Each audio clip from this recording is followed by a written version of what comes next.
Okay, guys, so this is episode 6, and this is developing the seed deck. So, something I talk about a lot is being able to perfect what you want to say in under 5 minutes in a presentation, and the seed deck does just that. So, there are templates online, like Y Combinator actually has a basic minimalist seed deck template that's free to look at, and you could also look at resources online, such as looking at even Facebook's original pitch deck for getting advertisers to go on board or getting partnerships. And a seed deck is very different because it's like basic in terms of like the formalization of the business, and not lots of startups may want to necessarily go for seed funding, even though there are some that do,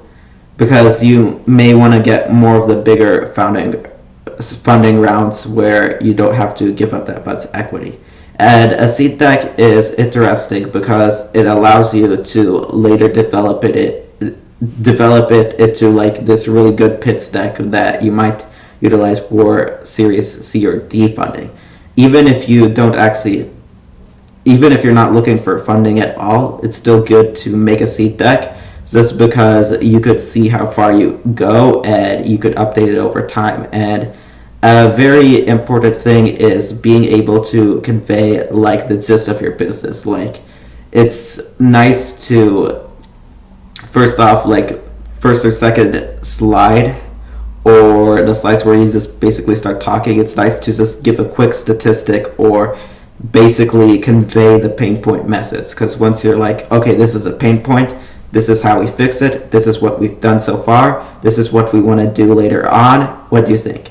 And once you're able to get straight to the point where you don't need to necessarily talk about the formalities of the technology or how advanced it is, because you don't want to use too much technical terminology where you end up confusing them, because they might not be like all engineers or all great PhDs that are looking at your seed deck. They might be like just a bunch of people with money, or bankers or businessmen that don't really understand like how great the technology is or what potential it is. But if you say the pain point and you say the benefits of the technology or explain it in layman terms, they might be like, oh man, this is the most amazing thing, and fund you.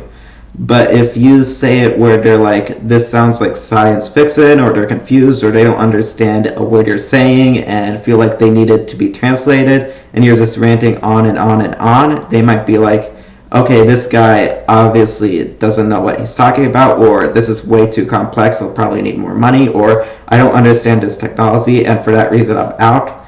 Like, an example business that I do is one of the startups I work with does automated marketing, and it's an algorithm that allows you to basically get consumer insight, but it's quicker, but it's easier, in order to optimize conversions. So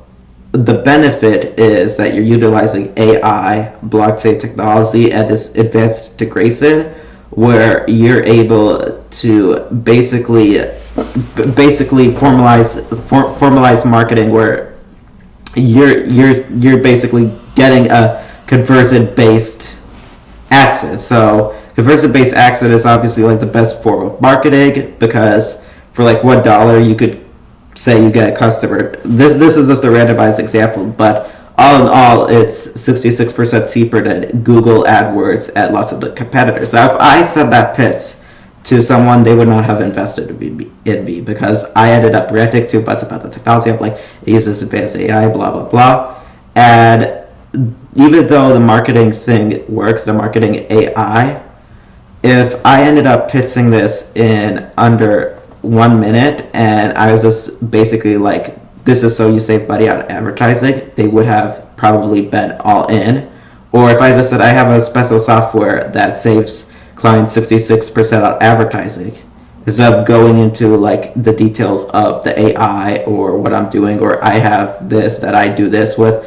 they would have been all in. So you have to be careful on how you're formalizing your pitch and how you convey it in a seed deck.